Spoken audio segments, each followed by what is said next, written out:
Stop waiting for permission. Why Black women are building empires while the world pushes them out. Welcome to Soft Girl Era, the sacred space where strong Black women unlearn survival, rediscover softness, and reclaim the joy, rest, and freedom they deserve.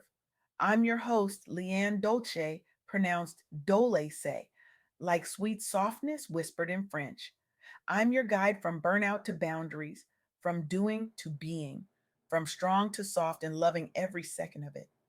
Today, I had the profound honor of sitting down with Tawanda Cargile, a visionary who's rewriting the rules of economic empowerment for Black women. Tawanda is not just building businesses, she's building movements. She's creating pathways for women who've been systematically shut out, showing us that when the world pushes us out, we don't just survive, we rise, we create, we own. And what she shared with me, it's going to shake everything you thought you knew about entrepreneurship, unemployment, and what it really means to reclaim your power in your soft girl era. Let me start with a question that might make you uncomfortable. What if everything you've been told about Black women in entrepreneurship is a lie? We've been fed this narrative our entire lives. We've been told that entrepreneurship is what you do when you can't find a job. It's the backup plan, the last resort, the thing you turn to when corporate America shows you the door and you've got bills to pay and mouths to feed and nowhere else to go. We've been conditioned to believe that starting a business is born out of desperation, not desire, out of lack, not abundance, out of survival mode, not self determination. It's the story we tell ourselves when we're scrolling through LinkedIn at 2 in the morning, wondering why we haven't gotten a call back. It's the whisper in the back of our minds when we're sitting in another interview where they ask us to explain the gaps in our resume, as if our lives are supposed to be linear, as if our worth is measured by uninterrupted employment. But here's what Tawanda helped me see. And here's what the data is screaming at us louder than ever before. That narrative, it's not just incomplete, it's a lie. Between 2017 and 2022, Black owned employer businesses grew by 56.9%. Let me say that again, slower this time, because I need you to really hear this. 56.9%. That's not just growth, that's an explosion. That's a revolution. That's a complete rewriting of the economic playbook. And it outpaced every other racial group in America, every single one. Now, if entrepreneurship was just a desperate scramble for survival, would we be leading the charge? Would we be the ones setting the pace? Would we be the demographic outpacing everyone else while facing the highest unemployment rates, the most systemic barriers, the least access to capital? No. What's happening is that Black women are choosing entrepreneurship not as a fallback, but as a pathway to freedom, as a way to build wealth on our own terms, as a way to stop waiting for systems that were never designed to support us in the first place, as a way to say, if you won't make room for me at your table, I'll build my own and I'll invite everyone you left out.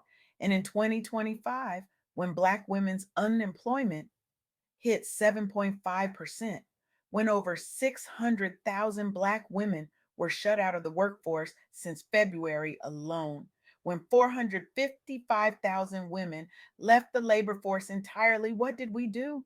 We didn't just sit and wait for someone to save us. We didn't just polish our resumes and hope for callbacks that never came. We didn't shrink or disappear or accept the narrative that we weren't good enough, smart enough, qualified enough. We built, we launched, we created, we turned our expertise, our networks, our brilliance into businesses that could sustain us, support us, and set us free. Tawanda Cargile is living proof of this. In 2025, after being laid off from her corporate role amid federal job cuts, she didn't spiral into panic. She didn't let the rejection define her. She didn't spend months second guessing herself or waiting for the perfect moment or the perfect plan. She launched her consulting firm using the simplest version of her idea, one clear offer to her sorority network. That's it. No fancy website, no complicated funnel, no waiting for perfection. She started with what she had, with who she knew, with the skills she'd been honing for years, often for free, often without recognition. And in months, she turned that simple offer into a six-figure business, not because she was desperate, because she was deliberate, because she reclaimed her agency, because she chose softness over survival, strategy over scrambling, self trust over self doubt. That's not a survival story. That's a sovereignty story. Now, let me tell you about someone else who's doing this work on a scale that's changing generations. Kelly Todd Griffin is the president and CEO of the California Black Women's Collective Empowerment Institute. And in the middle of 2025's record job losses for Black women, in the middle of a political shift that stopped prioritizing our advancement, in the middle of a moment when it would have been easy to give up or give in, Kelly didn't wait for permission. She built a leadership pipeline. Over 2 years, she trained 34 women in leadership, advocacy, and financial literacy. She expanded her reach to over 500 middle and high school girls.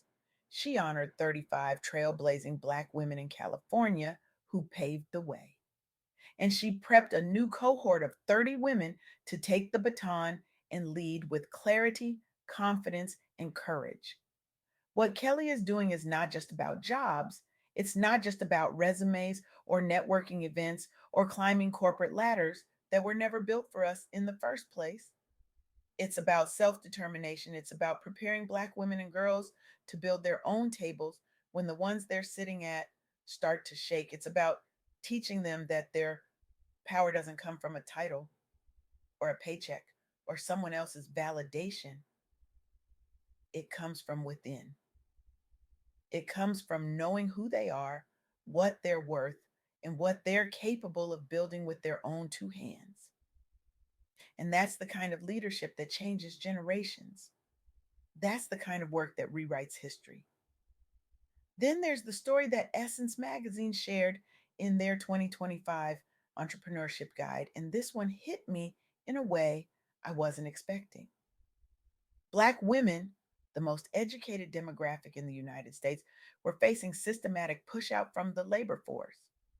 Unemployment spiked from 6.7 to 7.5% in a matter of months.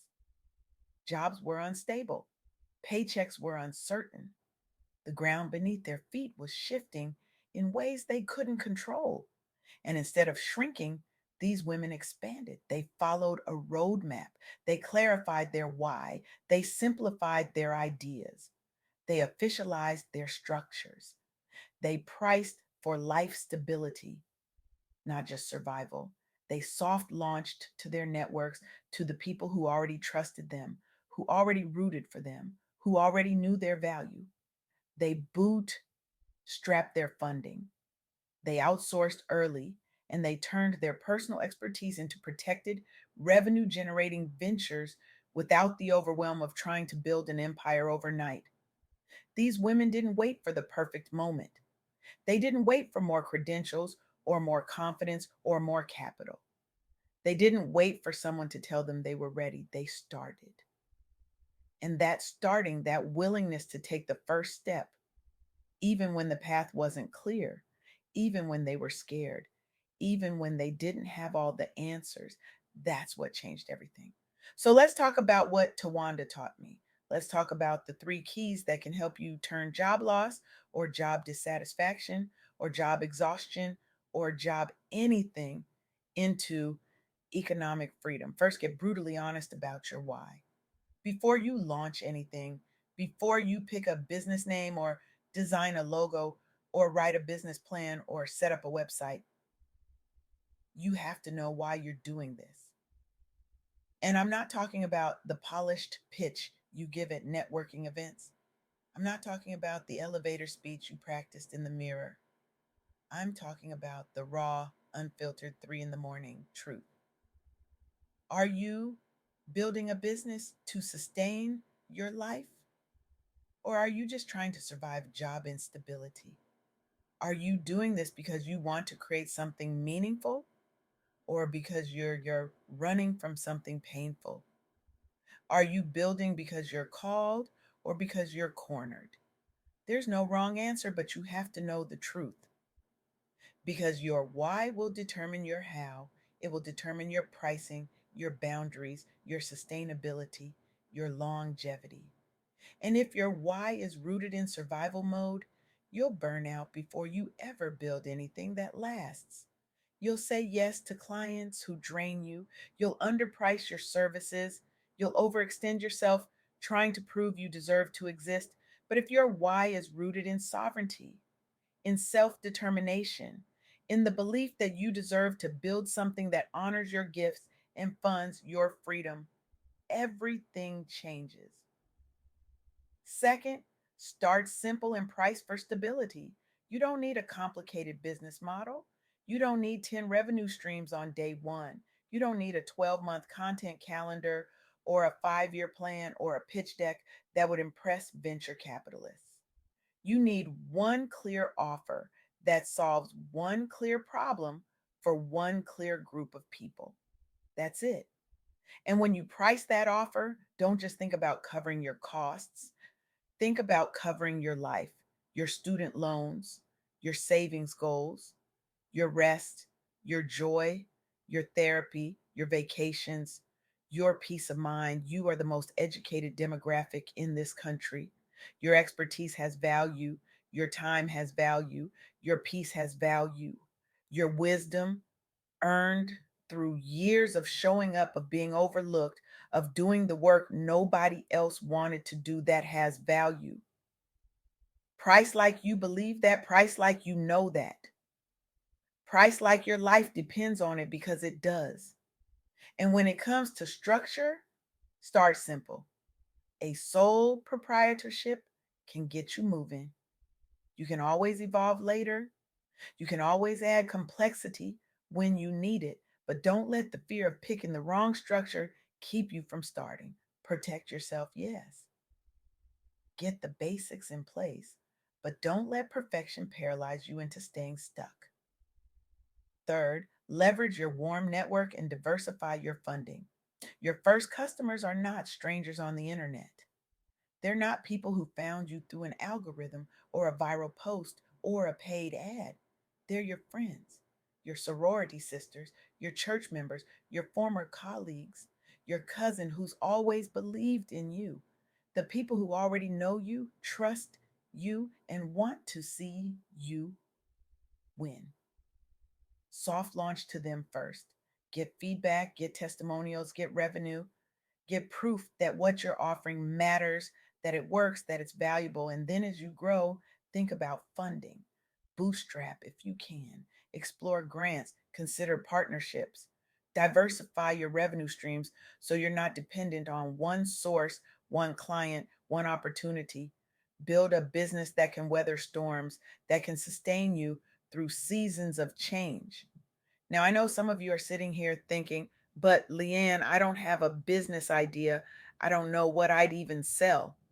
I'm not an entrepreneur. I'm not built for this. And to that, I say this: you already have everything you need. You have skills you've been using for free for years. You have knowledge people would pay for. You have a network that trusts you. You have lived experience that someone somewhere desperately needs to hear. You have solutions to problems you've already solved in your own life, in your own work, in your own community. The question is not whether you have what it takes. The question is whether you're willing to stop waiting for permission and start building. Because here's the truth, and I need you to hear this, really hear this. The system that's pushing you out, it was never designed to hold you. It was designed to extract from you your labor, your brilliance, your loyalty, your time, your energy, your ideas. And when it's done with you, when it's squeezed every last drop out of you, it discards you without a second thought, without a thank you, without a pension that reflects your worth. But you were never meant to be disposable. You are meant to be unstoppable. In your soft girl era, it's not about doing less, it's about doing what matters.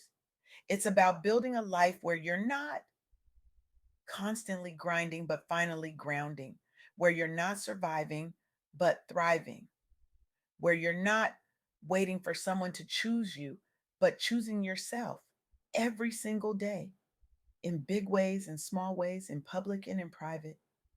It's about remembering that softness is not weakness, it's power. It's the power to say no, the power to rest, the power to build on your own terms, the power to walk away from what no longer serves you and walk toward what does. So here's what I want you to do right now, today. Before you close this tab or move on to the next thing, I want you to ask yourself, what's your real why for staying in a system that's pushing you out? What are you waiting for? What permission are you seeking? What fear is keeping you stuck? And then I want you to ask yourself, what simple business idea could you soft launch to your circle by January 1st to reclaim your economic power? Not a year from now, not when you feel ready, not when you have more time or more money or more confidence. January 1st. What's the one offer you could make? What's the one problem you could solve? What's the one skill you could monetize? What's the one conversation you could have with someone in your network who's been waiting for you to step into your power? Because the world needs what you have, your community needs what you have. The little girl who's watching you, who's wondering if she can build something too, she needs to see you do this. And you, sis, you deserve to build something that honors your brilliance, protects your peace, and funds your freedom, not someday. Not when the conditions are perfect, not when you've checked every box or earned every credential or overcome every fear. Now, stop waiting for permission. Stop shrinking to fit into spaces that were never designed for you. Stop believing the lie that entrepreneurship is a last resort. It's not. It's your birthright, it's your revolution, it's your soft girl era, and it starts today.